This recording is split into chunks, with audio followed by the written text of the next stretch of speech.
بسم اللہ الرحمن الرحیم۔ لا حول ولا قوة الا باللہ العلی العظیم۔ اعوذ باللہ من الشیطان اللعین الرجیم۔ بسم اللہ الرحمن الرحیم۔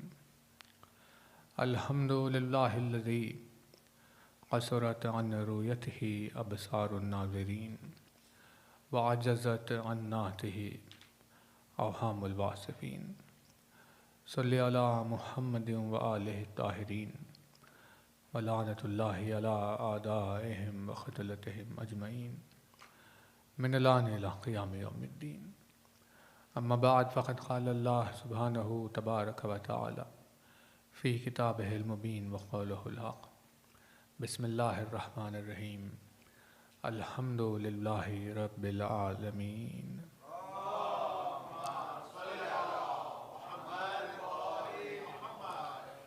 فرمایا صاحب اعظم الدرجات الفاظ نے، فرمایا مالک معجز نما انداز نے، فرمایا مولا کائنات امیر المومنین حضرت علی ابن ابی طالب علیہ السلام۔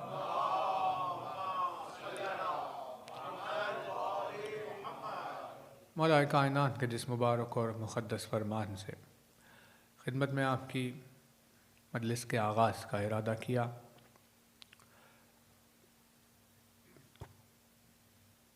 کیونکہ شاید کچھ مومنین ابھی اثناء راہ ہے اور ان کو یہاں پہنچتے پہنچتے 5-10 منٹ کا وقفہ لگے گا، اسی لیے اس قول کو خدمت میں آپ کی تھوڑی دیر میں عرض کرتے ہیں تاکہ وہ بھی آ جائیں، ان کی شرکت ہو جائے۔ لیکن اس فرمان کو رکھنے سے پہلے یہ جو 5-10 منٹ ان کے آنے کے انتظار میں خدمت میں آپ کی اس مفہوم سے ایک ایسے پہلو کی طرف گفتگو ہے کہ چاہے وہ لفظ کاظم ہو، چاہے وہ لفظ صابر ہو، چاہے وہ حلیم ہو، چاہے برداشت کرنے والی کوئی اور صفت کے سبب سے جڑا ہوا کوئی نام، ان سب کا تعلق ایک بہت اہم شے سے ہے، اور وہ ہے انسان کا اپنے آپ پر، اپنی نفس پر قدرت رکھنا، اسے کنٹرول کرنا۔ آج کل یہ کوئی نئی بات نہیں ہے، کیونکہ پہلے گزرے ہوئے زمانوں میں بھلے ہی گفتگو اتنی عام نہیں تھی، لیکن آج سیلف کنٹرول بھی ایک سبجیکٹ بنا ہوا ہے، باقاعدہ لوگوں کو سکھایا جا رہا ہے، اسکولز میں، کالجز میں، آفیسز میں بھی سکھاتے ہیں، بول چال کی گفتگو میں عام طور پر کہیں نہ کہیں نظر آ جاتا ہے۔ بہت سارے ایسے کلاسز ہیں جہاں سکھایا جاتا ہے انسان کو کہ بھئی دیکھو تمہیں جو چیز سیکھنی چاہیے، ان میں بہت ساری چیزوں میں ایک ہے سیلف کنٹرول، انسان کا اپنے آپ کو قابو میں رکھنا۔ یعنی انسان کو یہ سکھایا جا رہا ہے کہ تمہیں سمجھنا چاہیے کہ تمہاری نفس کسی چیز کو کہاں تک برداشت کر سکتی ہے، اور جب کوئی چیز تمہاری نفس کی برداشت کی صلاحیت سے آگے نکلنے جائے تو ویسے موقع پر تمہیں اپنے نفس کو بہکنے سے بچانا چاہیے، چاہے کسی کی گستاخی سے ہو سکتا ہے، چاہے حالات کی وجہ سے ہو سکتا ہے۔ بھئی ہم نے کسی کو دیوانہ کہہ دیا تو جتنا ہم نے دیوانہ کہا وہ اس سے زیادہ دیوانگی کا اظہار کرنے اگر لگ جائے تو اس کا مطلب یہ ہے کہ ایک لفظ نے سامنے والے کے وجود کو ہلا کر رکھ دیا۔ حالات کبھی کبھی بدل جاتے ہیں، فیور میں آپ کی بات ہوتی ہے، کبھی آپ کے اگینسٹ ہوتی ہے، تو جب اگینسٹ ہوتی ہے تو انسان کا مزاج پھر تبدیل ہو جاتا ہے۔ حالات سے، الفاظ سے، رشتوں سے، کسی بھی چیز کے ذریعے سے نفس کا اپنے اعتدال کو کھونے کا جو خطرہ بنا رہتا ہے، اس کو برقرار رکھنے کے لیے سکھایا جاتا ہے کہ تم اپنے نفس پر قابو رکھو۔ اب بھلے ہی دنیا میں کسی بھی رنگ و روپ سے، کسی بھی لفظ سے یا کسی دوسرے الفاظ کے ذریعے سے اسے پہچانا جاتا ہے، لیکن اسلام نے 1400 برس پہلے اس مضمون پر اتنی ڈیٹیل گفتگو کی ہے کہ آج بھی بغیر اسلام کے موضوعات کے استعمال کے کہیں پر سیلف کنٹرول سکھایا نہیں جا سکتا۔ جیسے صبر کی بات کی، جیسے حلم کی بات کی، خداوند عالم کے بارے میں پوچھا ہی گیا تو کہا گیا کہ بھئی اس کی ذات حلیم ہے۔ کہا بھئی حلیم کون؟ کہا بھئی برداشت کرنے والا۔ کبھی برداشت کرنے والا یعنی اب اگر کسی کو اللہ سے محبت ہے تو اس پر لازم ہو گیا کہ وہ اپنے وجود میں اللہ کی کسی صفت کو پیدا کرے، کہ بھئی اس کا خود کا اپنے آپ پر حلم کے اعتبار سے کتنا قابو رکھتا ہے، کتنی قدرت ہے، صبر ہے، قناعت ہے، زہد ہے، تقویٰ ہے۔ ہم سمجھتے ہیں کہ بھئی تقویٰ کیا ہے؟ لوگ کیا سمجھتے ہیں تقویٰ کیا ہے؟ اب دیکھیے دنیا عجیب ہے، کچھ بھی اپنے معنی بنا لیتی ہے۔ تسبیح لے کر ہاتھ میں جو صبح سے شام تک اللہ اکبر کرتا رہے، مسجد میں آ کر رہ جائے، جو محراب پہ مصلی پر اپنا وقت گزار دے، قرآن مجید کی تلاوت کرتا رہے، لوگوں نے اسے تقوی کا نام دے دیا، جبکہ تقوی کا اس سے کوئی تعلق ہی نہیں ہے۔ یعنی ایسے بہت سارے لوگ تھے خوارج میں بھی، جو بات کل صفین میں آپ کی خدمت میں رکی، تو صفین میں جو خوارج ہوئے، جو وہاں سے بدل کر چینج ہو گئے یا مخالفت کی مولا کی ایک دم سے، ان کا شہرہ ہی اس بات پر تھا کہ وہ بڑے نمازی ہوتے ہیں، بڑے عبادت گزار ہوتے ہیں۔ خوارج کو پہچانا ہی ان کی عبادت کے ذریعے سے جاتا تھا اور اسی کو وہ تقویٰ سمجھتے تھے۔ آج بھی بہت سارے لوگ اسی چیز کو تقویٰ سمجھتے ہیں، لیکن اصل میں تقوی کا تعلق ان سب چیزوں سے نہیں ہے، بلکہ تقویٰ اسی ایک مرکز پر آ کر گفتگو رکتی ہے کہ آخر کسی وجود میں اپنے آپ پر کتنا قابو پایا جاتا ہے، اسی کو تقویٰ کہتے ہیں۔ مطلب یہ کہ بھئی دنیا نے للچا دیا تو متقی نے کیا کیا؟ اپنے دامن کو دنیا سے بچایا۔ تو بھئی یہ تو اسی وقت ہوگا پاسبل جب اسے اپنی خواہشات پر کنٹرول ہو۔ مان لیجئے کہ بھئی کوئی نئی گاڑی آ گئی، کوئی نئی چیز دنیا میں آ گئی، نیا فون آ گیا، اب نفس پریشان ہونے لگا، میں کب خریدوں نیا فون۔ اس کنٹرول سے جب وہ اپنے دامن کو دنیا کے اس بہکاوے سے بچا لیتا ہے تو اسی کو متقی کہا جاتا ہے۔ یعنی تقوی کا تعلق بغیر نفس کے کنٹرول کے نہیں ہے۔ لوگ سمجھتے ہیں کہ بھئی تسبیح و تحلیل کو تقویٰ کہا جاتا ہے، اصل میں تقوی کا تعلق مزاج سے ہے کہ کسی کا اپنی نفس کے اوپر قابو کتنا ہے۔ جتنا زیادہ اپنی نفس کو دنیاوی معاملات میں بگڑنے سے سنبھال سکتا ہے وہ اتنا ہی متقی ہے۔ اسی وجہ سے علی کو امام المتقین کہا گیا، کیونکہ جب دنیا کی طرف دل کی رغبت بڑھتی ہے اور اگر دل میں علی کی محبت میں شدت پیدا ہو جائے تو خود بخود دل دنیا سے اسی لیے پھر جاتا ہے کیونکہ اس دل میں اس کا نام ہے کہ جس نے اس دنیا کو طلاق دی ہے۔ بھئی توجہ ہے؟ بات واضح ہو رہی ہے نا کہ کیسے تقویٰ ہو یا زہد ہو یا قناعت ہو یا صبر ہو یا حلم ہو یا قزم ہو کاظم ہو، یہ سارے صفات کا تعلق کیسے نفس کے قیام سے ہے۔ ہم نے اپنے الگ الگ نام دے دیے۔ صابر کون ہے؟ کہ صابر وہ ہے کہ مار لگ گئی، ایکسیڈنٹ ہوا لیکن خاموش بیٹھا ہوا ہے۔ حلیم کا ہم نے ایک ڈیفینیشن بنا دیا، تقوی کا ہم نے ایک بنا لیا، لیکن اصل میں قرآن نے کانسیپٹ کیا دیا کہ آخر تقوی کے پیچھے کا ریزن کیا ہے؟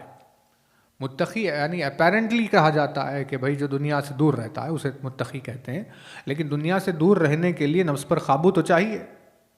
اگر میں نیا فون خریدنے سے اپنے آپ کو نہیں روک سکتا تو میں کتنی بھی تسبیح و تحلیل کر لوں، میرا تقوی سے کوئی تعلق نہیں ہے، کیونکہ میرا نفس میری قدرت سے باہر ہے، میرے کنٹرول سے میرا نفس باہر ہے، اس وجہ سے اس کا تقوی سے تعلق نہیں ہے۔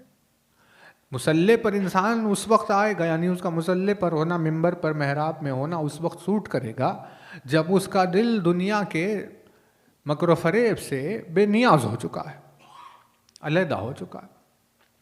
اس کنٹرول کو، اس کے ذریعے سے دور رہنے کو تقویٰ کہا جاتا ہے۔ اسی لیے متقی کے مزاج میں تھوڑی چیزوں پر راضی ہونا پایا جاتا ہے، وہ زیادہ دنیا کے پیچھے نہیں بھاگتا کیونکہ اس کا اپنی نفس پر قابو، کنٹرول ہے۔ وہ نئی گاڑی، نیا فون، نیا لباس، نیا گیجٹ، نئی کوئی چیز دیکھ کر ایک دم سے دیوانہ نہیں ہوتا کہ مجھے یہ جلدی چاہیے، کیونکہ نفس کے اوپر اس کی قدرت ہے۔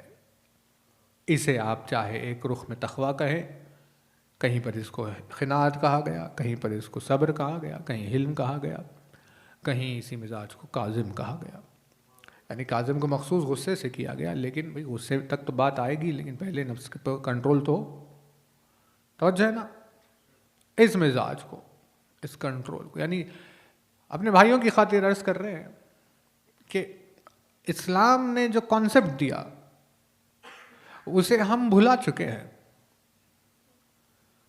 مسلح پر بیٹھنے کو اسلام نے تقویٰ نہیں کہا، دنیا سے بے رغبتی کو اسلام نے تقویٰ کہا۔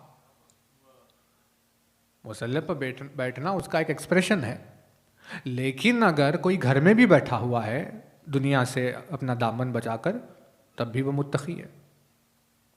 اور اگر کوئی شخص دنیا کی لالچ میں آ جاتا ہے مگر مسلح پر بیٹھا ہوا ہے تو وہ متقی نہیں ہے۔ بات واضح ہو رہی ہے؟ تو کنٹرول میں غصے کی بحث آئی۔ بہرحال دیکھیے عظیم الشان فرمان ہے، اور پھر امام کی زیارت کے ذریعے سے انشاءاللہ بات تمام کر دیں۔ اس فرمان میں مولا نے اجر کا ذکر کیا، اجر کا۔ اس حدیث میں بھی، جو خدمت میں آپ کی آیت رکھیں گے اس میں بھی، اور جو زیارت کا جملہ ہے اس میں بھی، ان تینوں میں اجر کا ذکر کیا گیا کہ بھئی کسی نے، مان لیجئے کہ پہلے کسی نے اپنے آپ کو شعور کی، بیداری کی منزلوں میں اگر کوئی آ جائے، اور آنے کے بعد اسے یہ سمجھ میں آئے کہ بھئی مجھے غیظ میں کب آنا چاہیے۔ بھئی توجہ نہیں کر رہے؟ توجہ بلند صلوات پڑھ دے ایک بار گائے۔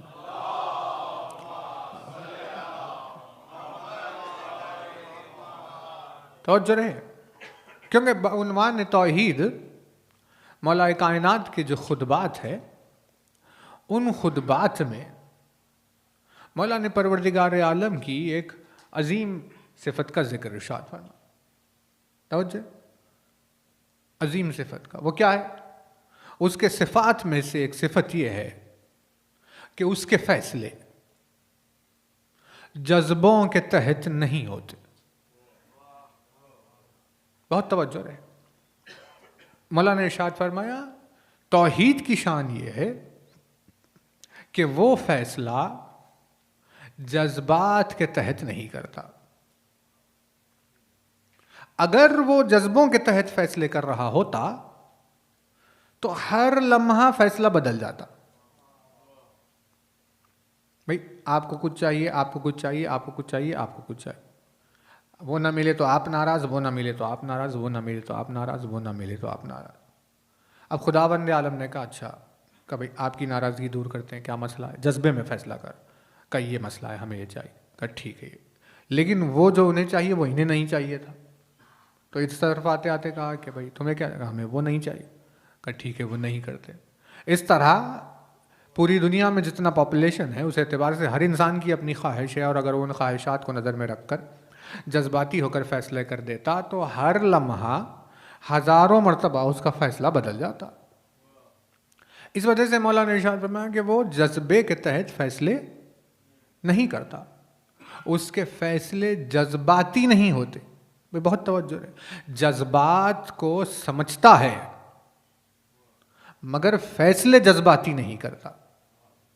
یعنی اگر کسی کو درد ہو رہا ہے، ہاتھ میں، دل میں، سر میں، کہیں پر درد ہو رہا ہے تو وہ اس درد کو بخوبی سمجھتا ہے، جذبے میں شریک ہے آپ کے ساتھ۔ جتنا ہمیں درد ہو رہا ہے اتنا ہی، جیسے ماں باپ نہیں سمجھ سکتے کہ کسی بیٹے کو کتنا درد ہو رہا ہے، لیکن وہ سمجھ سکتا ہے کہ اسے کتنا درد ہو رہا ہے۔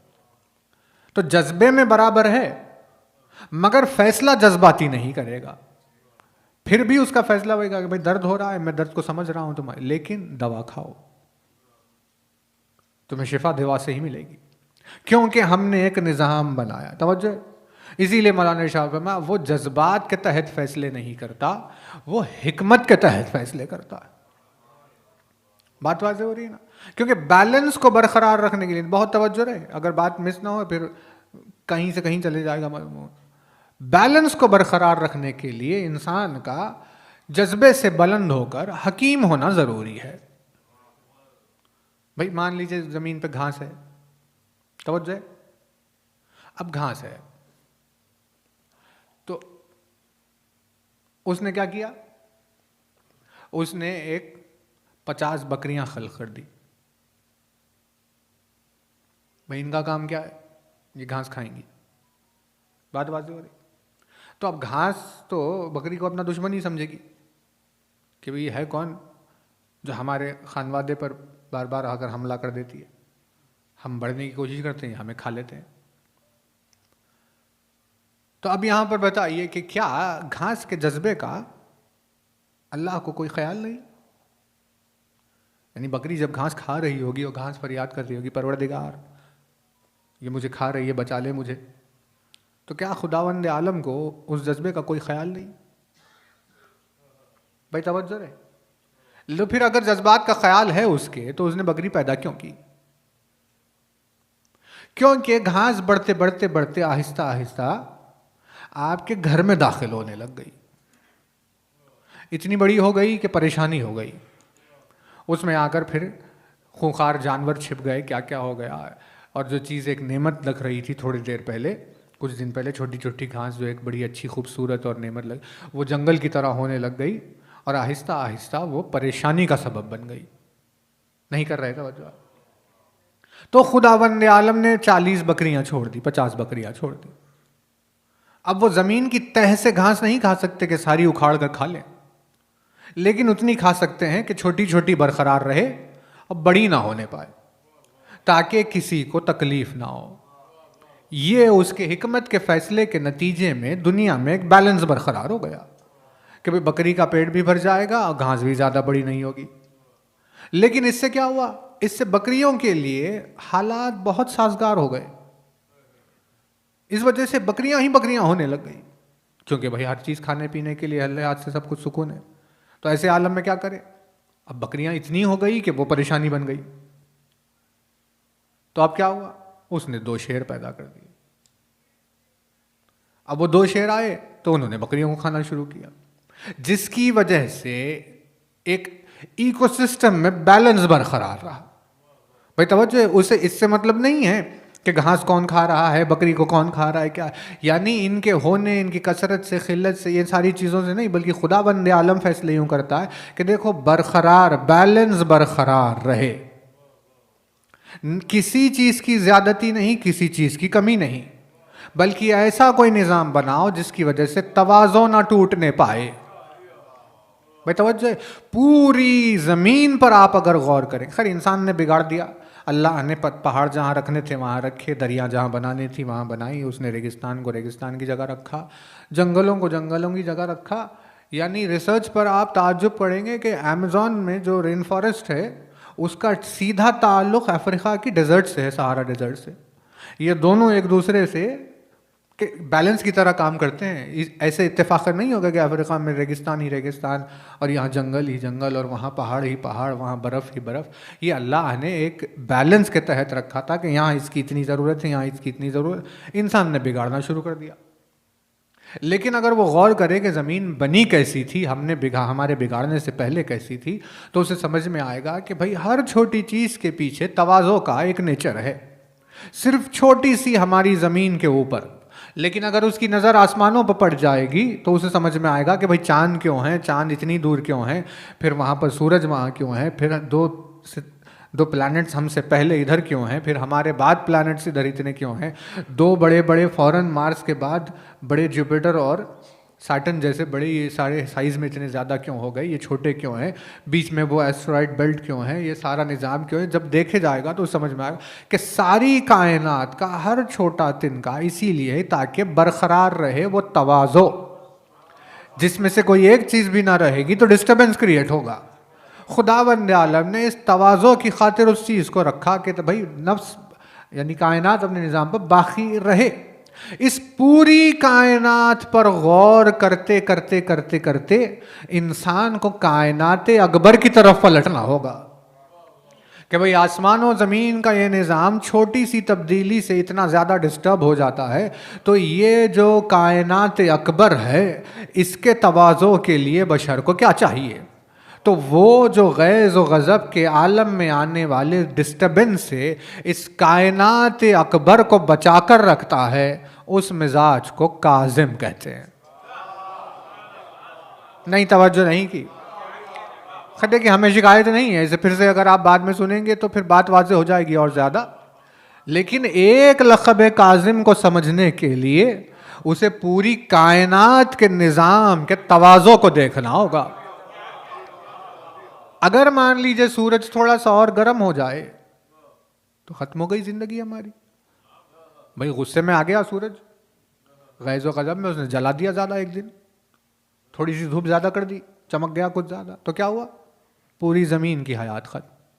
مطلب سورج نے اپنے غصے کو سنبھال کے رکھا کہ بھئی انسان دنیا میں نافرمانی تو کر رہا ہے، لیکن اب تو جب تک نہیں کہے گا تب تک میں بھی برداشت کر رہا ہوں، غضب ہے جل رہا ہوں لیکن برداشت کر رہا ہوں، تیرا حکم آئے گا تو پھر آگے بڑھیں گے۔ تو تب تک کیا ہے؟ سورج برداشت کر رہا ہے، اس نے صفت کاظم کو اپنا لیا تاکہ دنیا پہ حیات برقرار رہے۔ یعنی کاظم کے نتیجے میں جو حیات اور بقا مل جاتے ہیں ساری کائنات میں، ویسے ہی مولانا ارشاد فرمایا بھائی نفس میں جب غیظ و غضب کا، غصے کا اضافہ ہو جاتا ہے تو اس کے نتیجے میں کائنات اکبر پہ اثر پڑتا ہے۔ اس کائنات اکبر کے نظام کو سنبھال کر لے کر چلنے والے کو کاظم کہتے ہیں۔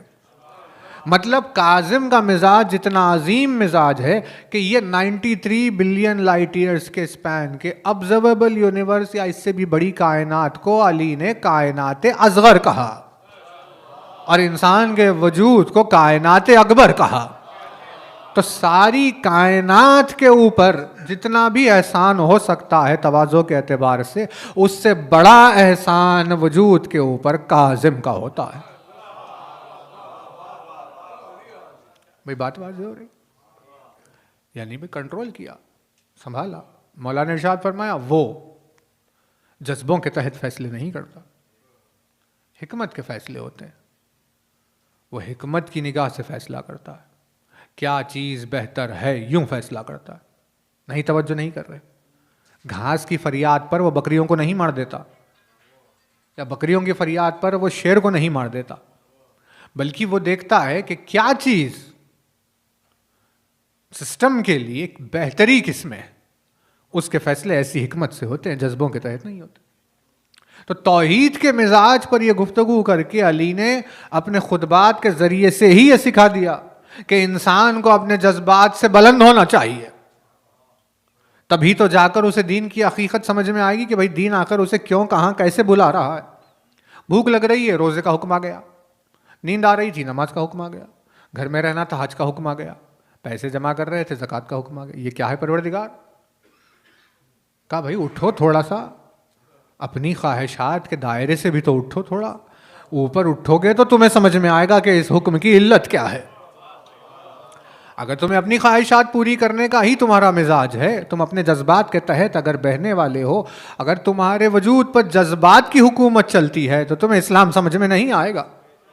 لیکن اگر کوئی وجود اپنے جذبات سے بلند ہو جائے، وہ خود مغلوب نہ رہے بلکہ وہ غالب آ جائے، کنٹرول اس کے ہاتھ میں آئے، تو اسے سمجھ میں آئے گا کہ بھئی آخر اسلام ہے کیا۔ اسلام نہیں سمجھ میں آئے گا، انسان کو ابھی ایمان سمجھ میں نہیں آیا، انسان کی حالت یہ ہے کہ اسے وہ خود سمجھ میں نہیں آیا۔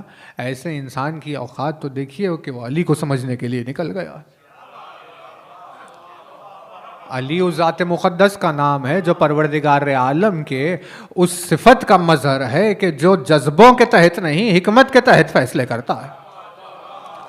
ایک واقعہ یا ایک لمحہ یا ایک فیصلہ یا ایک جملہ یا ایک لفظ پوری سوانح حیات ائمہ میں نہیں نکال سکتا کوئی کہ جو جملہ یا کیفیت جذباتی رہی ہو، ایک بھی نہیں، کیونکہ وہ جذبوں کے تحت کام نہیں کرتے۔ جذبے کو محسوس کرتے ہیں باپ سے زیادہ، مگر فیصلہ حکمت سے بھرا ہوا ہوتا ہے۔ تو اپنے اس فرمان میں، اب دیکھیے آ گئے مومنین، تو ہم بات کو آگے بڑھا رہے ہیں۔ اپنے اس فرمان میں آج جو آپ کی خدمت میں جس پہلو پر گفتگو کرنی ہے وہ ہے اجر۔ اجر، انسان پہلے اتنا بڑا ہوا، اسے سمجھ میں آیا کہ اچھا، اب مولا نے کیا کہا، پہلا سوال اسے کتنا زیادہ امپورٹنٹ ہے، بھئی یہ تو بتاؤ کہ آخر تمہیں غصہ آتا کیوں ہے، کس بات پر غصے میں آتے ہو؟ ہوتا ہے نا نیچر میں، آپ لوگوں سے ملاقات کریں گے تو آپ کو سمجھ، ایک موضوع ہے ایسا جس پر کچھ لوگوں کو غصہ کبھی نہیں آتا، ایک موضوع ایسا ہے جس پر تھوڑے الگ لوگوں کو کبھی غصہ نہیں آتا، اس موضوع پر ان کو غصہ آتا ہے، اس موضوع پر ان کو غصہ آتا ہے۔ مطلب اپنے اپنے مزاج کے اعتبار سے لوگوں کے غصے کے آنے کی ایک فیلڈ ہے، وہ اسی فیلڈ میں غصے میں آتے ہیں، اس کے علاوہ وہ نہیں آتے کسی اور چیز میں۔ جیسے کریئر ہوتا ہے بھائی، جیسے اسکل سیٹ ہوتا ہے ہمارا آپ کا، اس فیلڈ میں ہم آئے، کار بنا سکتے ہیں، میکینک ہے کار بنا سکتے ہیں، لیکن فین اگر رک جائے تو کچھ نہیں کر سکتے کیونکہ ہم اپنے فیلڈ کے ماہر ہیں۔ تو ویسے ہی غصے میں آنے والوں کی بھی ایک فیلڈ ہوتی ہے، وہ صرف اپنی فیلڈ میں غصے میں آتے ہیں۔ اگر وہ فیلڈ سے ہٹی ہوئی کوئی بات ہو تو مجال ہے کبھی غصہ آ جائے، بھائی توجہ ہے نا، نہیں آتا ان کو غصہ۔ تو مولا نے ارشاد فرمایا بھائی یہ لوگوں کی اپنی اپنی طبیعت ہے، مزاج، لیکن اللہ کیا چاہتا ہے، خداوند عالم کو کب پسند آتا ہے غصے میں آنا، اسے کب نفرت ہو جاتی ہے غصے سے۔ تو مولا نے ارشاد فرمایا پہلے یہ تو معلوم کرے بشر کہ اسے آنا کہاں چاہیے غصے میں۔ تو مولا نے ارشاد فرمایا کہ جو اپنی ذات پر، جو اپنی نفس پر غصے میں آتا ہے، اللہ کو یہ غصہ دیوانگی شمار کرتا ہے، وہ اسے دیوانگی شمار کرتا ہے، اسے جہالت شمار کرتا ہے، اللہ اسے ظلم شمار کرتا ہے، خود غرضی شمار کرتا ہے، اسے اللہ پسند نہیں کرتا ایسے غصے کو جو اپنی ذات پر آتا ہے کہ بھئی مجھے کیوں برا کہا، بے توجہ، میرے خلاف کیوں بات کی۔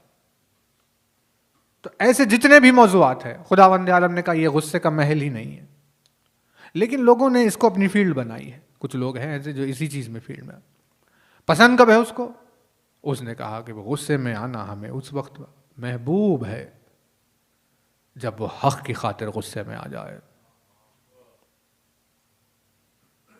ہے ایک ہی صفت،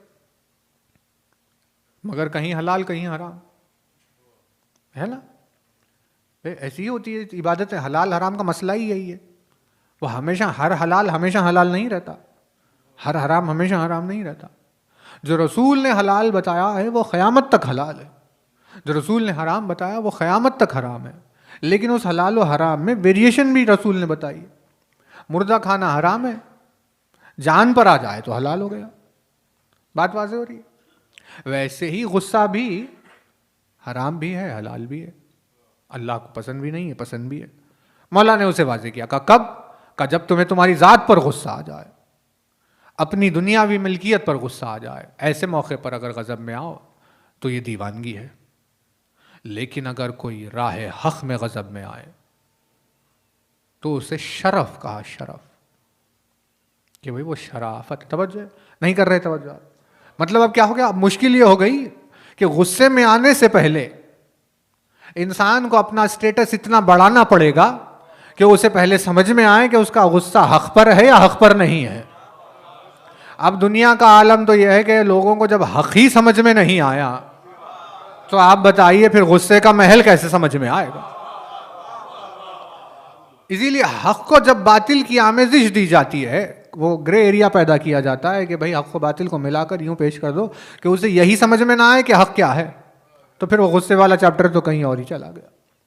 لیکن اسلام نے اتنا پابند کر دیا کہ اگر تمہیں غصہ آ رہا ہے اور غضب میں آنا چاہتے ہو تو پہلے اتنا شعور تو پیدا کر لو کہ تمہیں یہ تو پتا چلے کہ حق بات پر ہے یا باطل پر ہے۔ کہیں ایسا تو نہیں کہ باطل کی طرفداری میں غصے میں آ گئے، حق کی مخالفت میں غصے میں آ گئے، کہ بھئی حق کا ساتھ دیتے ہوئے بھی کبھی غصہ آتا ہے کہ نہیں آتا ہے نا توجہ۔ اسے آسان کر کے اگر یہ تو اب یہ ٹیکنیکل گفتگو ہے، یعنی جیسے فیلڈ کی ٹرمینالوجی ہوتی ہے، ڈاکٹر سے بات کر رہا ہے تو ہمیں سمجھ میں نہیں آ رہا کیا چل رہا ہے، لیکن آپ سے بات کر کے پھر وہ آپ کی زبان میں جب سمجھاتا ہے تو ویسے ہی یہ ساری الگ ٹرمینالوجی ہے. لیکن جب عام لوگوں کو سمجھایا تو رسول اکرم نے عام زبان میں یوں گفتگو کی، بھائی اب وہ تو حق کو پہچانو، وہ باطل، وہ حق کا معرکہ، وہ باطل کی صفت، وہ کیفیت، وہ حلال، وہ حرام، وہ نور، وہ ظلم، اب یہ سب کہاں انسان سمجھنے کے لیے آیا. لہٰذا انسانیت کی سطح پر بھی ہم ایک جملہ ارشاد فرماتے ہیں اور کہا کہ دیکھو علی حق ہے اور حق علی ہے. اب تم کہاں اس گفتگو میں پڑھو گے کہ بھائی کہاں سے ڈیکوڈ کرے بات کو لے کر آئے، لیکن آسان زبان میں اگر لوگوں کو سمجھانا ہو تو ارشاد فرمایا کہ علی حق ہے. اب انسان پر لازم ہو گیا کہ اسے اگر غصے میں آنا ہے تو علی کی طرفداری میں ہی آنا ہوگا. اگر وہ علی کی طرفداری کو چھوڑ کر کسی موضوع پر غصے میں آ رہا ہے تو خداوند عالم کو اس کی پرواہ نہیں ہے، وہ اسی غیظ کو پسند کرتا ہے جو حق کی خاطر آئے. بات واضح ہو رہی ہے؟ کتنا امپورٹنٹ چیپٹر ہے کہ بھئی غصہ کب آ رہا ہے. انسان کو سیکھتے سیکھتے زندگی گزر جاتی ہے. آپ اس کو یہ بات کہیے اسے غصہ آ جائے گا، وہ آپ سے غصے میں بات کرے گا کہ کیا تم سمجھ رہے ہو ہمیں معلوم نہیں غصے کا کون سا محل، یعنی بات سچائی کی ہوتی ہے لیکن اس سے غصہ آ جاتا ہے. مولانا ارشاد فرمایا لیکن ہمارا چاہنے والا تو ان سرحدوں سے بہت دور ہوتا ہے، اسے پتا ہوتا ہے کہ کہاں غیظ میں آنا ہے. اب آیا وہ غصے میں حق کی خاطر. اب جب آیا غصہ تو چیپٹر شروع ہوگا کاظم کا کہ بھئی پہلے غصے میں تو آؤ، پھر ہم بتائیں گے کہ غصے کو پینا کب ہے. تو پہلے موضوع یہ طے ہو کہ اسے آتا کب ہے. کہا اگر حق کے لیے نہیں آتا تو پھر چھوڑ دو، وہ کوئی اور دنیا میں چلا گیا. لیکن اگر راہ حق میں آ رہا ہے تو پھر اگر آ گیا غصہ تو ایسے موقع پر کبھی کبھی پینے کے لمحے بھی آ جاتے ہیں، ہے نا. تو نے کہا اب کب پیے، غصے کو پیے تو کب پیے. تو یہ واقعات جو 2-3 دن آپ کی خدمت میں عرض کیے کہ بھئی جیسے ہی انہوں نے اٹھایا ان الحکم الا للہ، علی کو غیظ آیا.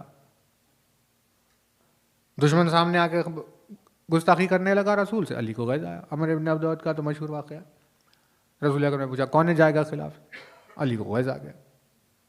یہ غیظ و غضب میں کس کے لیے آیا؟ اللہ کی خاطر. ذوالفقار بے نیام ہوئی اللہ کی خاطر، حملہ کیا میمنے پر اللہ کی خاطر، میسرے پر اللہ کی خاطر، قلب لشکر کو الٹ دیا اللہ کی خاطر. یہ سب کچھ اللہ کے. ایسے میں حملہ چلتے، غیظ و غضب کے آگے اب کون ٹکے؟ یہ علی کو جلال آیا ہے، ایسے تھوڑی نہ تھم جائے گا وہ غیظ و غضب. وہ تو مارکہ ہے عجیب سا. یوں آمد کو ہی ایسے لکھتے ہیں کہ بھئی کیا کہیں، آئے حسین یوں کہ عقاب آئے جس طرح، آئے حسین یوں کہ عقاب آئے جس طرح، کافر پر کبریا کا عتاب آئے جس طرح، تابندہ برق سوئے صحاب آئے جس طرح، آپ آئے یوں نشے میں آب آئے جس طرح. یعنی اب اس جلال کے آگے کون ڈرے. لیکن ایسے عالم میں تلوار چلاتے چلاتے یوں ایک کو چھوڑا، تلوار کو آگے بڑھا دیا. سامنے دشمن کھڑا ہوا تھا، مار دیتے یا علی. کہا نہیں، یہاں میں غصے کو پی رہا ہوں، اسے چھوڑ رہا ہوں. کیوں؟ کہا ہماری نگاہیں دیکھ رہی ہیں، ہم کیوں چھوڑ رہے ہیں اس کو. تمہیں کہاں خبر ہے 25ویں 30ویں 35ویں 40ویں نسل میں ایک مومن ہے، اس کے اس مومن کی خاطر غصے کو پی رہا ہوں. یعنی بات واضح ہو رہی ہے. غصے کے آنے کا محل اور غصے کے پینے کا محل، یہ دونوں بھی حق ہے. اگر حق کی خاطر نہیں آیا تو غصہ نہیں ہے، اور حق کی خاطر نہیں پیا گیا تو ابھی غصہ نہیں. لیکن اب بہت دیکھیے، یہ جیسے انت جعلنی ہے نا، جمعہ ہے، جمعہ گزرا ہے، کل شب جمعہ تھی. خیر دیکھیے اب پردیس میں سفر میں الگ ہی ہوتی ہیں مصروفیتیں، موقع نہیں ہوتے. لیکن وطن میں رہنے والے، اپنے گھر میں رہنے والے اطمینان سے تھوڑا سا عبادت کر سکتے ہیں. لیکن انت جعلنی، انت جعلنی، بقسم کا راز انخانیا وفی جمیل احوال متواضعہ، تو مجھے بنا، تو مجھے بنا، تو مجھے بنا، تو بنا پروردگار، میں خود کچھ نہیں کر سکتا، میں چاہوں تو بن نہیں سکتا، تو بنا، تو بنائے گا تو بن جاؤں گا۔ بالکل ویسے ہی ہے، غصے کا چیپٹر بھی ایسا نہیں ہے کہ انسان پریکٹس سے سیکھ لے یا آہستہ آہستہ اپنے آپ کو سنوارتے ایسے نہیں ہوگا۔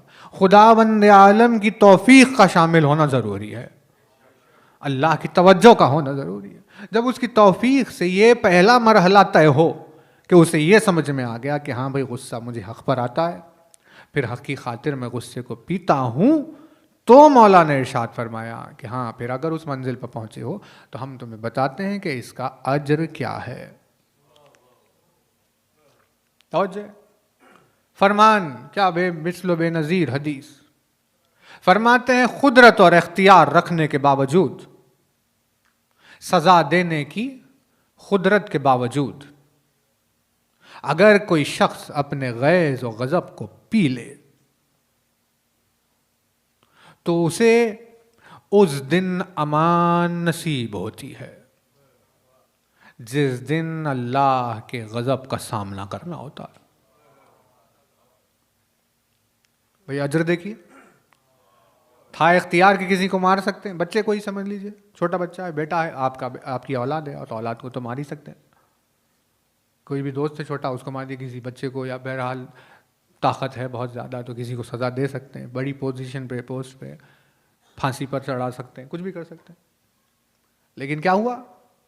غصے کو پی لیا۔ کہا کیوں؟ کہا تیری خاطر پروردگار۔ تو خداوند مولا ارشاد فرماتے بس ایسے لوگوں کے لیے پھر اجر یہ ہے کہ جس دن اللہ غیظ و غضب میں ہوگا، وہ دن ان کے لیے امان کے سامان فراہم ہوں گے، کیونکہ انہوں نے اپنے غصے کو پیا، ان کے لیے اللہ اپنے غصے کو پی لے گا۔ آیت دیکھیے، توجہ رہے، پھر آپ زیارت پہ مجلس ختم کر رہے ہیں، مارے کو چلا رہا آیت۔ پروردگار عالم نے اعلان محبت کیا، اور یہ بہت بڑا مقام ہے کہ خداوند عالم کسی سے محبت کی بات کرے۔ وہی توجہ رہے، سب کہتے ہیں نا کہ بھئی ہمیں اللہ سے محبت ہے، اب بشر کے قول کا کیا بھروسہ، لیکن اگر اللہ کہے کہ مجھے محبت ہے اس سے، تو نہ اس کی صداقت میں کوئی شک ہے، اور پھر اس کا شرف بھی کیا ہوگا، جس سے اللہ کو محبت ہو جائے، کیونکہ اس نے محبت کا تذکرہ علی کی ولایت کے لیے کیا ہے۔ اتنا بڑا منصب ہے، اتنا دور کا سفر ہے۔ احببت ان عرفا، مجھے محبت ہوئی کہ مجھے پہچانا جائے، اسے اپنی پہچان سے محبت ہوئی، یہ ہے اس کی محبت کا پیمان۔ ارشاد ہوا بسم اللہ الرحمن الرحیم، وَسَارِعُوا، کیا آیت کا آغاز ہے، وَسَارِعُوا، بھئی توجہ رہے، اور جلدی کرو۔ کیا آغاز ہے آیت؟ سارعوا، کیا کرو؟ جلدی، جلدی کرو، جلدی۔ سرع، سین رے عین، کسے کہتے ہیں؟ سپیڈ کو۔ سرع، سرعت، سارع یا سریع الرضا، اے وہ جو اپنے بندوں سے جلدی راضی ہو جاتا ہے، بندوں کو معاف کرنے پر جلدی راضی ہو جاتا ہے۔ سرعت کہتے ہیں جلدی، ہے نا، سین رے عین، یہ روٹ ہے۔ سارے، سرعت، سریع، یہ الفاظ اسی سے بنے۔ تو وہ کیا کرتا ہے؟ یا سریع الرضا، اے وہ جو اپنے بندوں کو بخشنے پر دیر نہیں کرتا۔ میں کیا مزاج ہے؟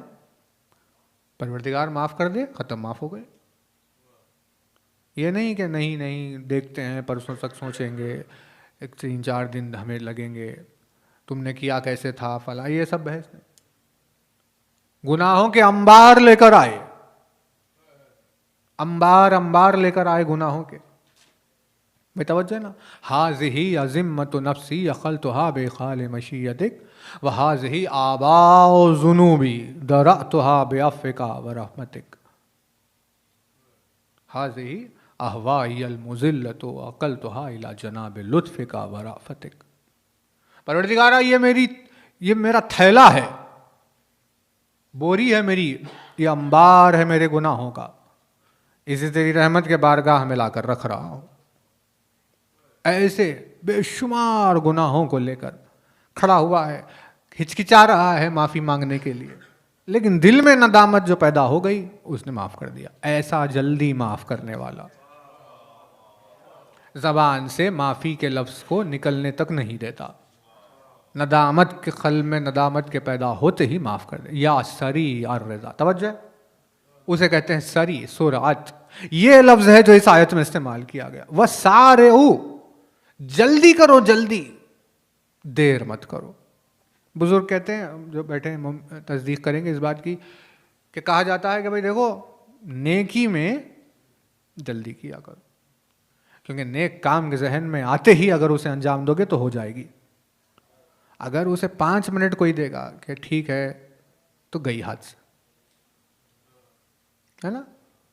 یسارعون رغبا و رہبا، یسارعون الی الخیرات رغبا و رہبا. جناب زکریا کی فیملی کی صفات بہت ہمیں پسند ہے. یہ آیت ہے سورہ آل عمران میں، سورہ مریم میں، جہاں جہاں بھی جناب زکریا کا تذکرہ ہوا، ان کے خاندان کا، جناب یحییٰ کا، جناب مریم کا، زکریا کا، ان کے جب اللہ نے اس فیملی کا تذکرہ جو کیا تو ان کی یہ صفت بیان کہ کیا ہے، یسارعون الی الخیرات.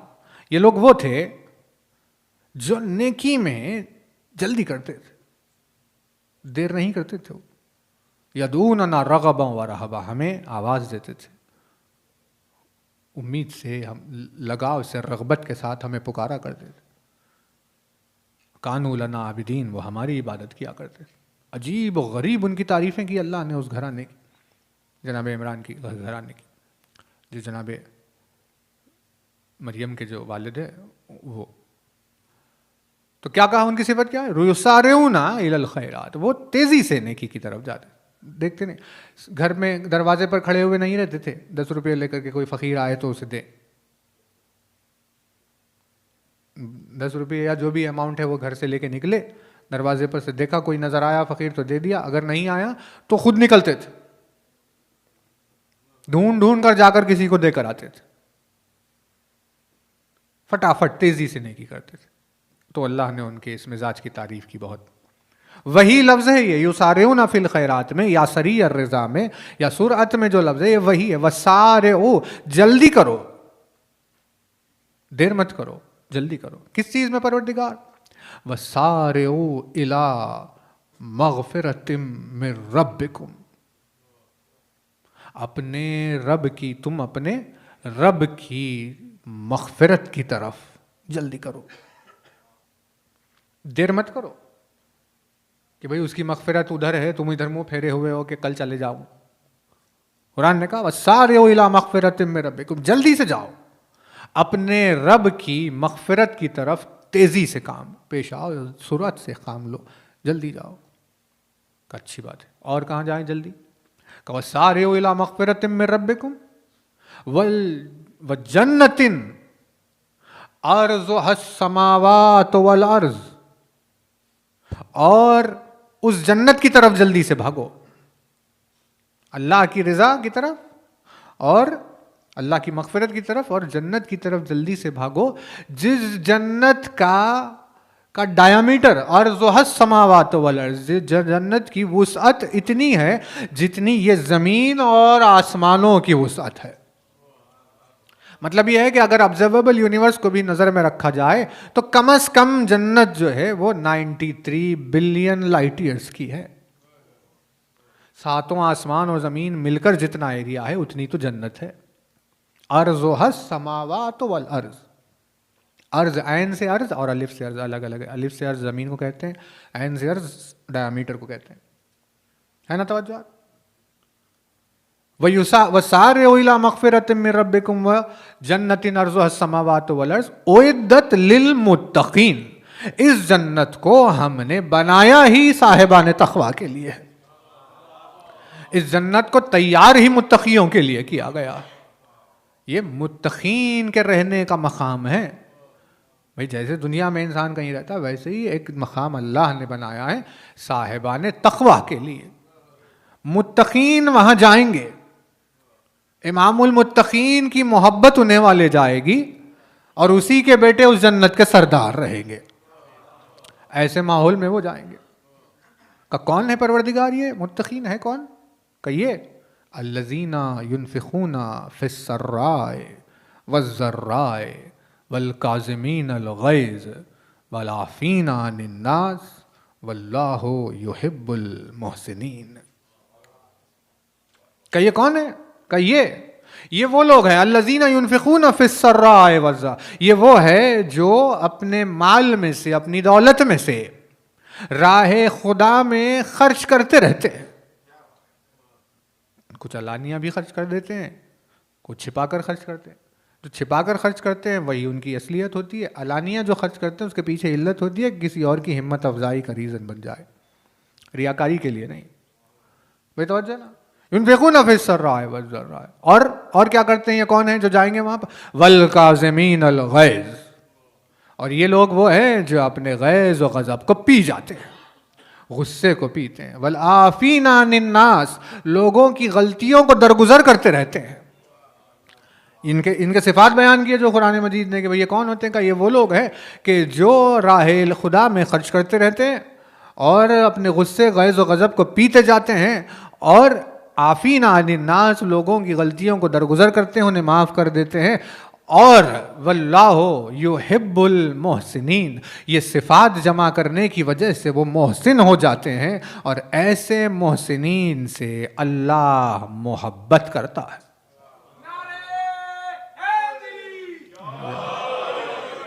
بھئی بات واضح ہو رہی ہے؟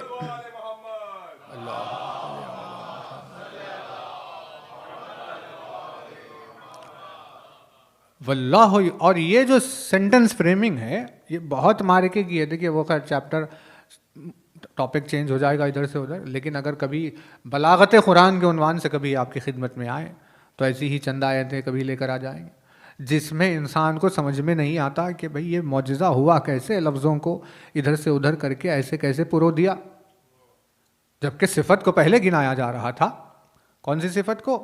ينفقون فی السراء، انفاق کو پہلے گنایا گیا، کاظمین الغیظ، عافین عن الناس، تو احسان کو پہلے آنا چاہیے تھا، بعد میں محبت کا لفظ آنا چاہیے تھا، لیکن خداوند عالم نے یوں ڈھالا، کہا کہ عافین عن الناس واللہ یحب المحسنین، اللہ پھر احسان کرنے والوں محسنین سے محبت کرتا ہے۔ کون ہوگا وہ جس سے اللہ کو محبت ہو گئی؟ ہو سکتا ہے کوئی؟ بھئی کوئی انسان کو کسی انسان سے محبت ہو جائے تو اس کے پر نکل جاتے ہیں، یہ ہم سے محبت کرتے ہیں، ہے نا؟ بشر کو اگر کوئی محبت کرنے والا مل جائے تو کتنا خوش ہوتا ہے، بھئی واہ ہمیں تو محبت کرنے والے مل۔ اللہ کسی سے محبت میں آ جائے تو کیا اس کا نصیب ہوگا جس کو خداوند عالم کی محبت نصیب ہوئی؟ کہ پروردگار تم محسنین سے محبت کرتا ہے؟ کہا ہاں محسنین سے محبت کرتا ہوں۔ کہا اچھا تو محسنین میں ایسی کون سی صفت ہے جس کی وجہ سے تو ان سے محبت کرتا ہے؟ تو لفظ احسان کو ہے سین نون سے شروع ہوتی ہے بحث، اب ادھر ادھر نکل جائے گی پھر بات۔ ربنا آتنا فی الدنیا حسنہ وفی الآخرۃ حسنہ، مجھے وہ ایک نیکی عطا فرما دنیا میں اور آخرت میں وہ ایک نیکی عطا فرما جس کے نتیجے میں وقنا عذاب النار، تو مجھے جہنم سے بچا لے۔ کہا ایک نیکی اکیلی، حسنات نہیں حسنہ، ایک نیکی عطا فرما جس سے تو جہنم سے مجھے بچا لے۔ کہا اتنی ساری نیکیاں کرنے کے بعد بھی انسان جہنم میں چلا جاتا ہے، آخر یہ ایسی کون سی ایک نیکی ہے جس اکیلی نیکی کی وجہ سے جہنم سے بچ جائے؟ تو اس ایک اکیلی نیکی کا پتہ رسول اکرم نے دیا کہ وہ حسنہ اکیلی نیکی علی کی محبت ہے، اس محبت رکھنے والے کو محسن کہتے ہیں۔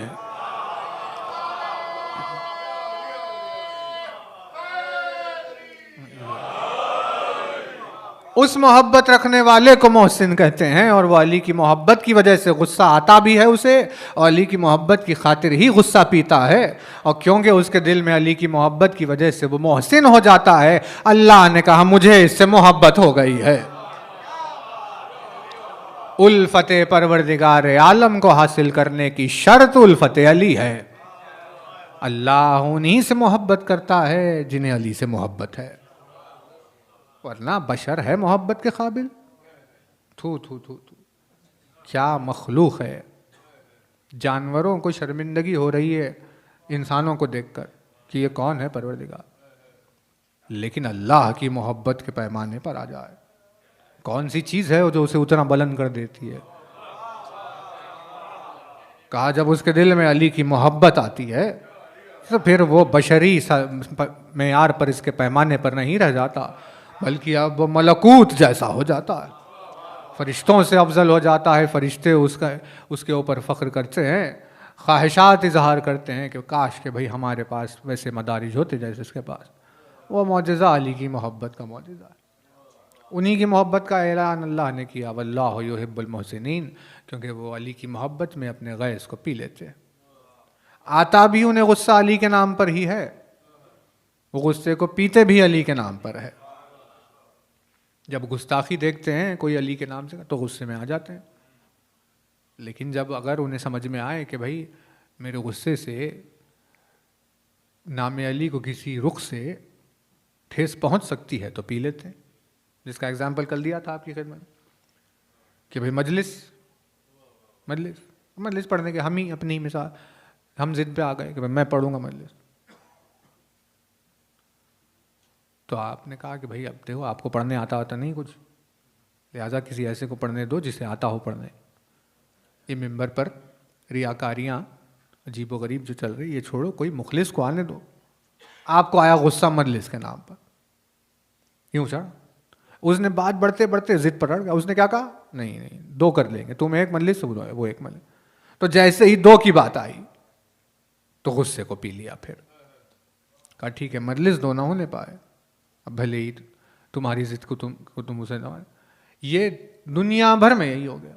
ہم نے دیکھا ہے اپنی آنکھوں سے انجمنوں کو بٹتے ہوئے، عزاخانوں کے دو ٹکڑے ہوتے ہوئے، لوگوں کے دو ٹکڑے، مجلسوں کے ٹکڑے ہوتے ہوئے، لوگ کیونکہ اپنی ضد پر اڑے ہوئے تھے، کسی کے پاس وہ مزاج نہیں تھا کہ بھئی حق کی خاطر غصے کو پی جائے۔ تو یہ امتحان ہے بڑا۔ ہم نے آپ سے اسی لیے کہا کہ کاظم عنوان ہی ویسا ہے، یہ کاظم آسان عنوان نہیں ہے، حالانکہ مجلس 5 انڈیا میں پڑھی تھی ہم نے کاظم کے عنوان سے، وہ تھوڑی سی الگ تھی، یہ رخ الگ ہے یہاں کے اعتبار سے، لیکن اس کے لیے انسان کو اپنا خون دینا پڑتا ہے، خون جگر، تب جا کر اسے کاظم کا قرب حاصل ہوتا ہے۔ کاظمین کے عنوان سے مجالس رکھی، خیر دیکھیے ٹائم نہ ہو جائے آگے، ہم بات ختم کر رہے ہیں۔ ایک اجر کیا مولا نے ارشاد فرمایا کہ محشر کے میدان میں انہیں امان نصیب ہوتی ہے جو اپنے غضب کو اللہ کی خاطر پی لیتے ہیں، وہ کاظم۔ پھر دوسرے، پروردگار عالم نے اعلان کیا کہ اللہ ان سے محبت کرتا ہے، خداوند عالم کو ان سے محبت۔ اب یہ ہے امام کاظم کی زیارت کا ایک جملہ۔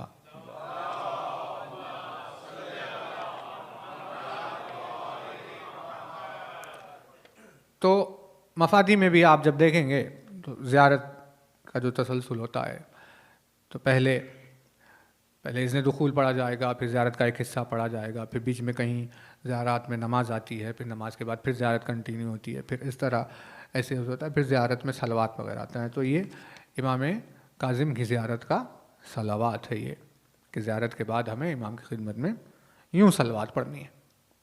تو بہرحال دیکھیے اب مفاتی تو ہم لے کے نہیں آئے تھے، تو یہ duas.org پر یہ زیارت اویلیبل ہے، یہ آپ کو دکھ رہا ہے پرنٹ۔ تو انہوں نے بھی بہت ساری زیارتیں جمع کر کے رکھی ہے، دعاس پر بھی زیارتیں ہیں، دعائیں ہیں، بہت ساری چیزیں۔ یہ ہے وہ زیارت کہ جب زیارت السلام علیکہ وہ والے جملے تمام ہو کر ورحمۃ اللہ وبرکاتہ تک جب پہنچتے ہیں، پھر اس کے بعد سے یہ صلوات کا آغاز ہوتا ہے۔ اور انشاءاللہ اس جملے کو یہاں تھوڑا سا آپ کی خدمت میں رکھ کے پھر کنٹینیو کریں گے کہ اس صلوات میں ہمیں سمجھ میں آیا کہ اللہ کسی کے کاظم کو کاظم ہونے کا کیا اجر عطا کرتا ہے. اگر کوئی غیظ و غضب پی لے، جیسے مولانا ارشاد فرمایا محشر میں امان ہے، خداوند عالم نے محبت کا اعلان کیا کہ ہمیں ان سے محبت ہے، ویسے اس صلوات میں ایک اور جزا ہے. بس ایک لفظ ختم کر دیں گے، کل ایکسپلینیشن انشاءاللہ تھوڑا سا ہو سکتا ہے. یہاں سے شروع ہے. بسم اللہ الرحمن الرحیم. اللہم صلی علی محمد و اہل بیتہ. صلوات پڑھ دے بلا.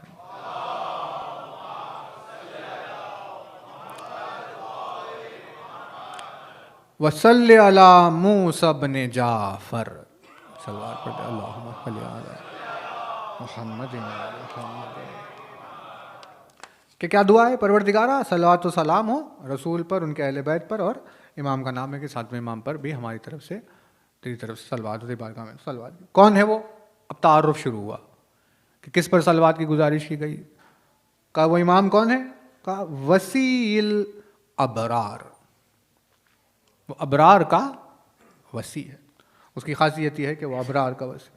وہ امام الاخیار، اور اخیار کا امام ہے. تو ابرار اور اخیار ان دونوں کے معنی نیکی کے، نیک لوگوں کے. وسیع الابرار، ابرار کا وسیع ہے کیونکہ امام سے پہلے جو 6 امام ہیں وہ سب کے سب ابرار ہے، تو ان کی وسعت میں ہے، اسی لیے وسیع الابرار. وہ امام الاخیار، اور نیک لوگوں کا، اخیار کا امام ہے. وہ ایبت الانوار، اور وہ انوار کا مرکز ہے. ایبا یعنی وہ معدن ہوتا ہے نا، مرکز کسی چیز کا. سینہ جیسے ہوتا ہے، جیسے کنڈالا جو ہوتا ہے ایبا کا ترجمہ کیا جاتا ہے، جس میں سے درخت اگتا ہے، بین جہاں بوتے ہیں اس جگہ کو ایبا کہتے ہیں. وہ کیا ہے؟ وسیع الابرار ہے، امام الاخیار ہے، ایبت الانوار ہے اس کی ذات. اور کیونکہ وہ کاظم ہے، یعنی اس کے کاظم ہونے کے انعامات ہیں، نتائج ہے کہ کاظم کو پروردگار عالم کس کس رخ سے بلندی عطا. ایبت الانوار و وارث السکینۃ والوقار. اور یہ کون ہے؟ یہ سکینہ اور وقار کا وارث ہے. تو اس صلوات کے ذریعے سے جو ایک اور صفت واضح ہوئی کہ کاظم کو پروردگار عالم جو انعامات عطا فرماتا ہے، قیامت کے روز امن و امان ہے، اللہ کی محبت ہے، اور بہت ساری جزائیں ہیں، جنتیں ہیں، کیا کیا ہے. ان میں سے کاظم کو اس کے کاظم ہونے کی جزا ایک یہ ہے کہ اللہ کاظم کو سکینہ عطا فرماتا ہے. کیا عطا فرماتا ہے؟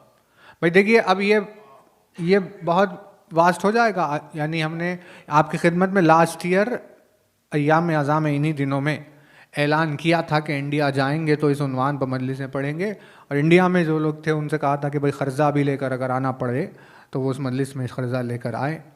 پھر بہرحال ہم یہاں سے گئے اور 10 مجلسیں بعنوان سکینہ ہوئی. تو وہ عشرہ آپ اگر وقت نکال کر کہیں موقع مل جائے تو اسے ایک بار دیکھیے گا ضرور، تاکہ واضح ہو کہ آخر بھائی لفظ سکینہ کی وضاحت کیا ہے، اور کیوں اللہ کاظم کو کاظم ہونے کی جزا میں ایک عظیم نعمت سکینہ عنایت فرماتا ہے. کیوں؟ کیونکہ اب یہ کل کنٹینیو کریں گے، لیکن سین کاف نون، سین کاف نون روٹ ہے. اس سے لفظ بنا سکینہ، اس سے لفظ بنا تسکین، اس سے لفظ بنا مسکن، اس سے لفظ بنا سکون. سارے الفاظ اسی سے بنے، سکینہ بھی اسی سے بنا. ہم سمجھتے ہیں کہ سکینہ ایک ہستی کا نام ہے. بہرحال دیکھیے، خیر وہ عشرے کی گفتگو کہاں ہم 2 منٹ میں لے کر آئیں اس کو، ہم سمجھتے ہیں ایسے. لیکن اصل میں سکینہ کیا ہے؟ ایک فینومینن کا نام ہے. سکینہ ایک فینومینا کا نام ہے. اس کا اللہ نے ایک مظہر بنا کر حسین کی آغوش میں رکھا. وہ کوئی ہستی نہیں ہے، کیونکہ ہم نے جو روایتیں پڑھی ہے مجلس میں، شاید اس کا تذکرہ عشرے میں بھی کہیں کیا تھا، کہ ہمیں امام حسین کی بیٹیوں کے نام نہیں معلوم ہے، نام وہ باہر ہی نہیں آئے. اب روایتوں نے لکھی الگ الگ نام کہ ان کا نام یہ تھا فلاں تھا، لیکن کیونکہ حسین کو قرب سے ان کے سکون نصیب ہوتا تھا تو حسین نے لقب دیا تھا سکینہ، پکارتے تھے سکینہ کیونکہ ان سے سکون حاصل ہوتا. لیکن نام کیا تھا کسی کو پتہ نہیں ہے، حالانکہ کتابوں نے لکھا، لیکن بھئی اب جب بات ایک طے ہو گئی کہ باہر نہیں آئی بات تو ایک کوششیں ہیں، لوگوں نے ریسرچ کی، لیکن ہسٹری ہے. لفظ سکینہ اسی لیے امام نے رکھا تھا، پکارا تھا، کیونکہ وہ ایک صفت تھی. تو ایک بہت عظیم فنومینا جس کا ایک مظہر بنا کر اللہ نے ایک صورت میں ڈھالا تو حسین نے اسے سکینہ کہا. لیکن کہتے کسے؟ نام کو نہیں کہتے کسی. آپ یہ اسے لمٹ نہ کر، ایسے نہ سمجھ لیں کہ بھئی محدود ہو گئی کوئی چیز کہ کسی کا نام تھا بس ختم، اور کیا، ایسے نہیں. پروردگار عالم نے ارشاد فرمایا کہ هو الذی انزل السکینۃ فی قلوب المؤمنین لیزدادوا ایمانا مع ایمانہم وللہ جنود السماوات والارض وکان اللہ علیما حکیما. وہ وہی ہے جو مومنین کے دلوں پر، جو مومنین کے دلوں میں سکینہ کو نازل کرتا ہے. تو اس سے ہمیں کیا سمجھ میں آ گیا؟ اس سمجھ میں آ گیا کہ بھائی خداوند عالم کی کوئی عنایت کا نام ہے، وہ نازل کرتا ہے اپنے بندوں میں سے جس پر چاہتا ہے، ان کے دل پر نہیں، دل میں نازل کرتا ہے. بات واضح ہو رہی ہے؟ تو اب وہ تو آیتیں ہیں، حدیثیں ہیں، وہ بعد میں، لیکن لینگویج پر بات کر کے ختم کر رہے ہیں کہ سین کاف نون کے معنی ہے کسی تحریک کو اپنا جب مقصد حاصل ہو جاتا ہے تو حصول مقصد کے بعد انتہائے تحریک کو سکینہ کہتے ہیں. تحریک مطلب ہے رے کاف حرکہ، اسے لفظ بنا حرکت، اسے لفظ بنا متحرک، محرک. تحریک مطلب موومنٹ کو کہتے ہیں. یہ ہاتھ ہے، یہ جو ہے یہاں سے وہاں، یہاں سے وہاں، اسے تحریک کہتے ہیں. یہ رک گیا، اسے سکون کہتے ہیں. بات واضح ہو رہی ہے؟ موومنٹ کو حرکت کہتے ہیں، موومنٹ کے نہ ہونے کو سکون کہتے ہیں. سکینہ کا مطلب یہ، سکینہ کا مطلب ہے جہاں پر تحریک ختم ہو جائے، جہاں پر مقصد حاصل ہو جائے حرکت کا. تحریک کا کوئی ریزن ہوتا ہے نا، بھئی آپ نے پیر ہلائے کیوں؟ کیونکہ آپ کو چل کے آنا تھا یہاں. ہاتھ ہلایا ہم نے تو پانی اٹھانا چاہا، تو جب اٹھا لیا تو کیا ہوگا؟ پی لیا تو ختم ہو گئی بات. آپ گاڑی چلا رہے تھے، موومنٹ تھا، ذاخانے کو آ گیا، بیٹھ گئے خاموش. مطلب ہر چیز میں حرکت کے پیچھے کوئی ایک ریزن ہوتا ہے کہ بھئی کام کر کیوں ہو رہا ہے کوئی. جب وہ کام ہو جائے تو وہ حرکت بھی ختم ہو جاتی ہے. تو جب حرکت ختم ہوتی ہے تو کیا طاری ہوتا ہے؟ سکون طاری ہوتا ہے. بات واضح ہو رہی ہے؟ اسی لیے گھر کو مسکن کہتے ہیں کہ وہ جگہ جہاں پر انسان کی حرکت ختم ہو جائے، آفس سے، ٹریفک سے، فلاں سے، راستوں سے، ادھر سے ادھر سے، مگر چل رہا ہے. لیکن جیسے ہی گھر میں آیا تو اپنا بیگ کہیں رکھا، وہ ساری چیزیں رکھی اور آرام سے بیٹھ گیا ایک جگہ، کہا کہ آ گئے. یہ ہے سکون. نہیں کر رہے توجہ. اب توجہ رہے کاظم کا سکینہ سے ریلیشن کیا ہے؟ کیوں؟ کیونکہ اگر کسی کو غصے کو ضبط کرنے کی عادت نہیں ہے تو اس کا نفس ہمیشہ ناچتا رہتا ہے، یہاں سے وہاں، ادھر بھاگ رہا ہے، ادھر بھاگ رہا ہے، غصے میں اب ڈانٹوں، اب ماروں، اب کیا کروں، اب اسے چھین لوں، اب اسے باہر نکال دوں گھر کے، آنے مت دوں، کیا کروں. ایسے مطلب غصہ سر پر طاری ہے اور وہ حرکتوں میں ادھر سے ادھر بھاگا جا رہا ہے کہ غصے کو اپنے کیسے نکالوں میں. لیکن اگر اسے یہ صفت نصیب ہو جائے کہ اپنے غصے کو پی گیا، تو جب غضب آ رہا تھا، ابل رہا تھا، اور غضب کو، غیظ و غضب کو اس نے پی لیا، تو نتیجے میں اس کے وجود پر کیا طاری ہوگا؟ میں پی لیا غصہ تو آرام سے بیٹھ گیا خاموش. اسی وجہ سے اللہ نے کاظم کو کاظم ہونے کی جزا میں سکینہ عطا فرمائی. وہی یہ زیارت کا اللہ وہی زیارت کے درمیان میں صلوات کا جملہ ہے کہ امام کاظم کو کہا گیا وَوَارِثِ السَّکِینَةِ وَالْوِقَارِ، جو سکینہ اور وقار کا وارث ہے پروردگار، اس پر صلوات ہو، اس پر سلام ہو، کیونکہ اس نے غیظ و غضب کو پی لیا ایسے کہ اس کے وجود پر یوں سکون طاری ہوا کہ سکینہ اسے انعام کے طور پر دی گئی۔ بات واضح؟ یہ کیا ہے؟ یہ ہے جزا، کاظم الغیظ کی جزا ہے، یہ غیظ و غضب کے پینے والے کی جزا۔ اس جزا کے طور پر خداوند عالم سکینہ عطا فرماتا، اور غصہ کرنے والوں کو یا غصے میں بہک جانے والے لوگوں کو کبھی سکون نصیب نہیں ہوتا۔ وہ ہمیشہ پریشان رہتے ہیں کہ میں کیسا اپنا غصہ نکالوں، سالوں تک چلتا ہے۔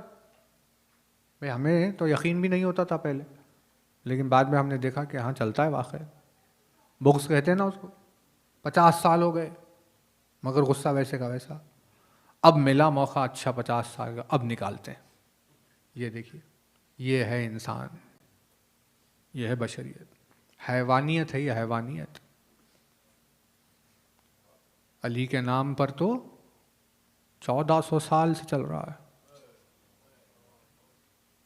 آج بھی دلوں میں نام علی پر بغض، یعنی حیوانیت کی انتہا ہو گئی۔ کیا دشمنی ہو گئی آخر ایسی؟ یعنی اتنے بڑے حق سے، عدل الہی کے مظہر سے، پروردگار عالم کے صفات کے مرکز سے دشمنی۔ یہ ہے بشریت، یہ انسانیت ہے۔ کیسے کیسے مرثیے میں الفاظ ہے، کیسے کیسی روایتیں ہیں تاریخ میں، کیا کیا، کیسے کیسے علی کو تکلیف نہیں دی گئی، کیسے کیسے برداشت کیا۔ تو جب علی پر نظر پڑی تو ہمیں، یعنی رسول اکرم سے شروع کریں اگر بات کو، تو جب رسول اکرم پر نظر پڑی تو سمجھ میں آیا کہ بھئی رسول جیسا تو کوئی کاظم نہیں ہے، اتنا برداشت کرے کوئی، امت کی فلاح و بہبودی کے لیے کوئی بات کرے اور بدلے میں پتھر کھائے، لیکن صبر کیا، کہا رسول جیسا تو کوئی کاظم نہیں ہے۔ لیکن جب علی کا زمانہ آیا تو علی کی برداشت کو دیکھے تو تب پتہ چلا کہ بھئی نہیں، علی جیسا بھی کوئی کاظم نہیں ہے۔ پھر جب زمانہ امام حسن آیا تو پتہ چلا کہ بھئی حسن جیسا کاظم بھی تو کوئی نہیں۔ حسین کے صبر کو جب دیکھا تو پتا نہیں، حسین جیسا کاظم بھی کوئی نہیں۔ لیکن پروردگار عالم نے کاظم کو کاظم ہونے کی جزا میں سکینہ عطا فرمائی تھی۔ رسول پر بھی، مومنین پر بھی، آدم سے چل رہا ہے سلسلہ، وہ عشر میں بحث ہوئی اس پر، آدم سے چل رہا ہے، لیکن رسول پر بھی، علی پر بھی، امام حسن پر بھی گفتگو کی جائے تو اب تک تو سکینہ چھپی ہوئی تھی، لیکن حسین کے آنے کے بعد اللہ نے سکینہ کو ظاہر کیا، اور وہ شہادت حسین کے بعد پھر جب وجود سجاد پر نظر پڑی تو تب سمجھ میں آیا کہ نہیں، سجاد جیسا تو کوئی کاظم ہے ہی نہیں۔ اس قدر برداشت، اس قدر صبر، یعنی کوئی کیسے تصور کرے گا کہ ایک دو پہر میں بھرا ہوا گھر ختم ہو گیا، اس کے بعد ابھی 40 برس کی زندگی باقی ہے اور صبر کرنا ہے۔ ایک چھوٹا سا واقعہ، مختصر سا، بس واقعہ بھی نہیں، بس ایک روایت ہے، آپ کی خدمت میں عرض کر کے تمام کر دیں۔ یہ منظر ہے بازار شام کا، ایک منظر جس میں سجاد کی اور سکینہ کی غربت پر یہ جملہ لکھا گیا۔ اب اس جملے کو آپ کی خدمت میں رکھنے سے پہلے ایک رشتے پر تھوڑی سی گفتگو ہے۔ جہاں بھی اسے ہم نے پڑھنا چاہا تو پہلے اس رشتے پہ گفتگو کی، کیونکہ اس جملے کو، اس روایت کو، کہ اس میں درد کتنا چھپا ہوا ہے، اس کو پہچاننے کے لیے اس رشتے سے گزرنا ہوگا۔ اپنے بھائیوں سے بار بار عرض کر رہے ہیں یہ کہ نہ فضائل کو کتابوں سے سمجھا جا سکتا ہے، نہ مصائب کو کتابوں سے سمجھا جا سکتا ہے۔ بھئی کتاب میں پڑھنا ایک الگ کیفیت ہوتی ہے، لیکن فضائل کو، علی کے فضائل کو سمجھنے کے لیے ایک مزاج کی ضرورت ہوتی ہے۔ جب تک وہ مزاج پیدا نہیں ہوگا تب تک 1000 کتابیں پڑھ لے اسے سمجھ میں نہیں آئے گی بات۔ بالکل ویسے ہی مصائب حسین کو بھی سمجھنے کے لیے کسی واقعے کا سن لینا نہیں ہوتا کہ واقعے کو سنتے ہی مصائب سمجھ میں آ جائے، ایسے نہیں ہوتا، بلکہ مصائب کو سمجھنے کے لیے بھی ایک طبیعت کی ضرورت ہوتی ہے، ایک مزاج کی ضرورت ہوتی ہے۔ بغیر اس مزاج کے وہ مصیبت کے اس پہلو کو نہیں سمجھ سکتا۔ جیسے اگر کسی کو اپنے بھائی سے شدید محبت نہیں ہے تو وہ حسین کے اس جملے کو نہیں سمجھ سکتا جس میں حسین نے کہا کہ بھیا تیرے مرنے نے میری کمر توڑ دی۔ اپنے بھائیوں سے معذرت کے ساتھ عرض کر رہے ہیں، دنیا میں بہت پرا شوب ماحول ہے، اپنے دین و ایمان کی حفاظت کی فکر کریں۔ لوگ سمجھتے ہیں کہ اس جملے کو سن کر ہم سمجھ جائیں گے کہ جدائی سے عباس کی حسین پر کیا اثر پڑا، لیکن ایسے نہیں ہوتا، کیونکہ اس مرثیے کو سمجھنے کے لیے دو بھائیوں کا ایک دوسرے پر اپنی جان قربان کرنا شرط ہے، تبھی اسے سمجھ میں آئے گا کہ حسین پر کون سا اکیلا پن طاری ہوا تھا۔ ویسے ہی ایسے بہت ساری روایت ہیں، یہ جو آپ کی خدمت میں عرض کرنا چاہتے ہیں، اس روایت کو پہچاننے کے لیے لازم ہے کہ انسان بھائی بہن کے رشتے کو پہچانے، خاص طور سے اس وقت جب بہن چھوٹی ہو اور بھائی بڑا، تو اس رشتے کی کیفیت ہی ایسے ہوتی ہے کہ اگر بہن چھوٹی ہو تو وہ بیٹی کا مقام رکھتی ہے، اور اگر بھائی بڑا ہو تو وہ باپ کا مقام رکھتا ہے۔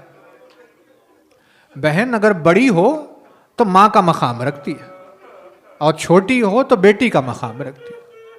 بھائی اگر چھوٹا ہو تو بیٹے کا مقام رکھتا ہے، اور بھائی اگر بڑا ہو تو باپ کا مقام رکھتا ہے۔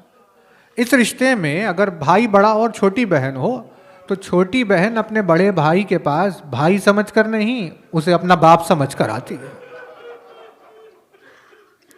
اور اگر باپ کا سایہ سر سے اٹھ جائے تو پھر چھوٹی بہن کے لیے جو ہوتا ہے وہ اس کا بڑا بھائی ہوتا ہے۔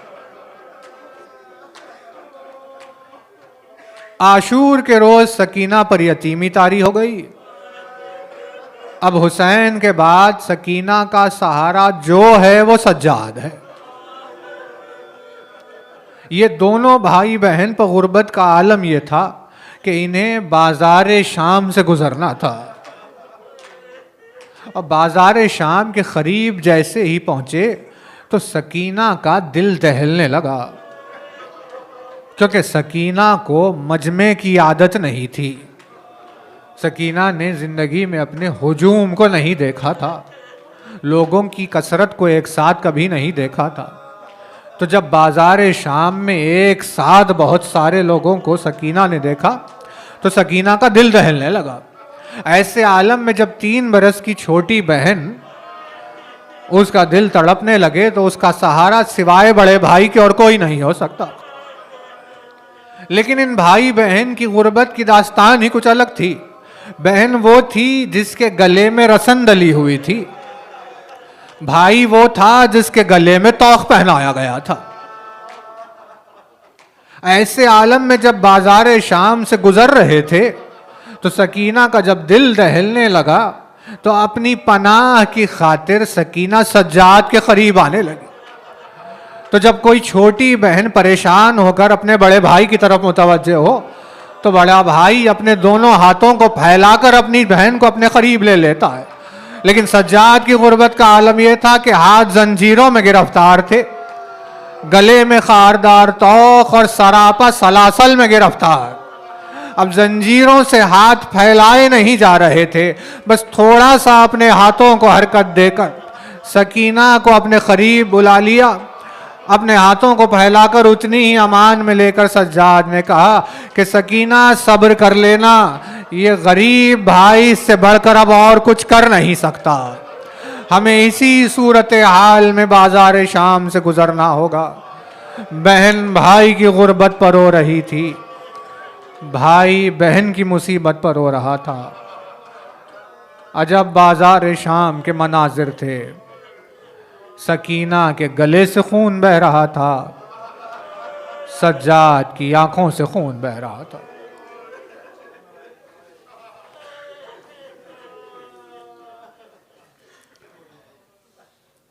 الا لعنۃ اللہ علی الظالمین وسيعلم الذين ظلموا أي منقلب ينقلبون۔